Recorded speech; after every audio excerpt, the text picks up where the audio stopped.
All right, you maggots, listen up. Here's a low power local station.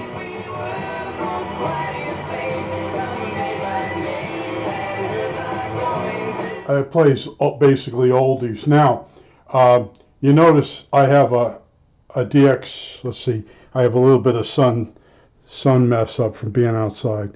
DX390. This is my go-to test bed, and this radio right now, that's the tube radio. All right, now we turn this on, and it's at 5. Let's see if it's at 5 megacycles. And we flip the tube radio. Here we go. We're going to turn the band switch. 2. All right, now we're going to turn the main tuning. Hear that? Without the tube radio even being attached to this radio, you can pick up the local oscillator of the tube radio. Now you'll say, well, what does that matter? Well, here's what happened. One of the previous owners of this radio really tried really hard to get the 40 meter band to work. It's like 7 megacycles. That band, it was band 3, and it just wouldn't work right. And I'm going around looking and checking all the capacitors, and I realized it's something to do with the coil. So I took the coil out, and didn't notice right away that it was an H coil. See, there's B and there's H series coils, and Helicrafters was just using whatever they had. They were trying to hide problems they had with the radio. So I have the coil in my hand. I'm really studying, and I'm realizing that Litz wire is wrapped with cotton covered material that shrinks.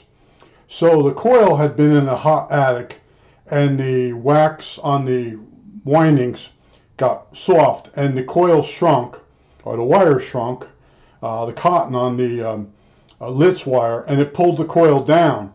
So both the feedback coil and the main coil got pulled down to the bottom of the coil. So when you put the slug in the coil, you really don't get the range that the radio needs for the oscillator to start and be from 3 to 15 megahertz. So basically the coil is shot. So I realized that's what had happened. So I heated the coil up, and I moved the wires back up, and I epoxied them, and it got a lot better.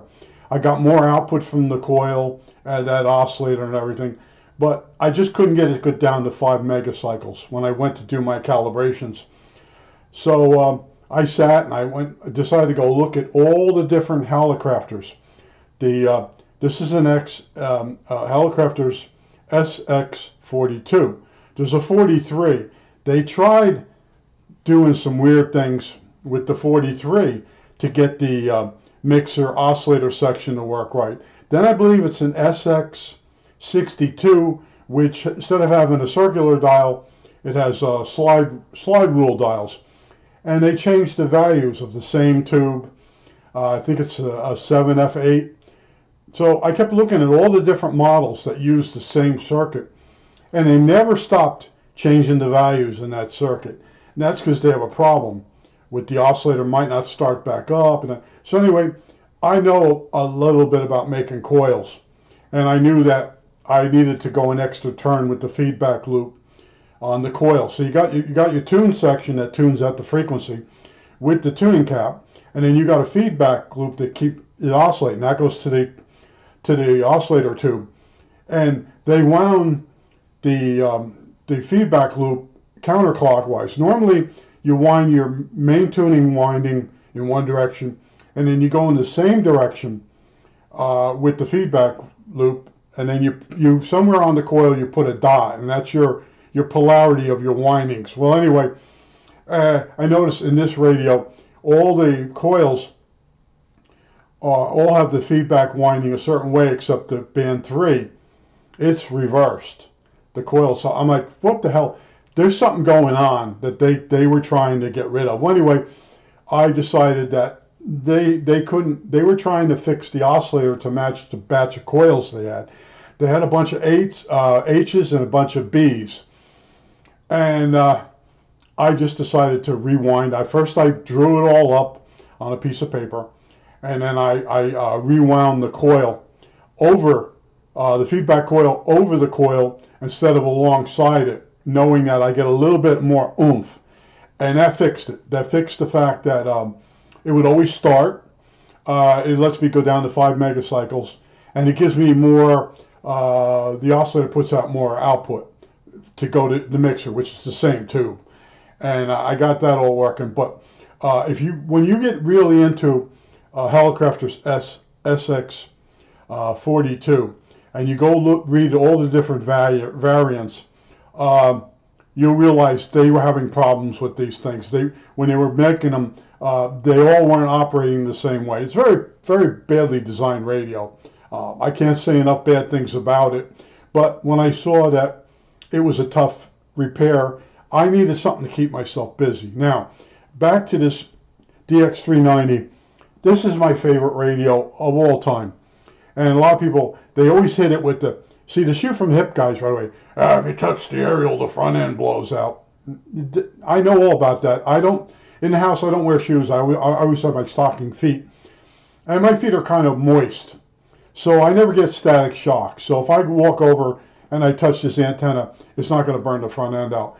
Very good radio. I did one mod. I went in and I removed the resistor, and it does do like really good AM DXing at night.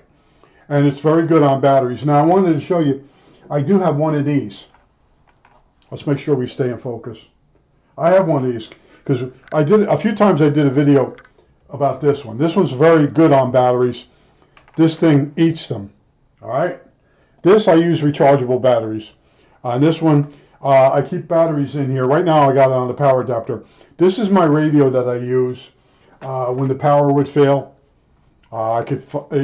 Anyway, it's emergency radio. I always have a set of batteries on a shelf that go in this if I had to. I also got batteries that are always on charge for the other radio. I also have some hand portable radios. Bunch of flashlights that use the same battery system. I have those batteries on charge. So I got everything covered. But I just wanted to tell you that it's good to have a good radio to check to see if your local oscillator is operating. And it's a lot faster than getting the scope out. That's one thing. The other thing too is sometimes if you I have a digital scope. Sometimes the probe, the impedance is too low for the circuit because it's tubes, and it might not allow the oscillator to start. The other thing, I have a frequency counter. Same thing. It's made for digital, and if you put it in a tube circuit, it's possible that you'll get an erroneous reading, or your oscillator will cut out. So that's why I use this trick. Now, if you watch Shango 66, he does resurrections. He uses a radio off to the side. The same reason. It's faster. It's just faster.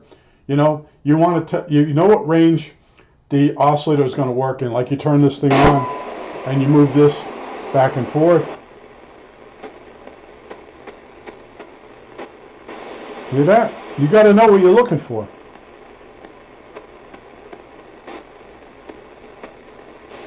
There it is. All right. That's 5 megacycles. So if I flip this real quick to 10, frequency 10, oh, I screwed up. Frequency 10 megacycles. Now, we should also hear that same oscillator. All right. And then you could also do 15.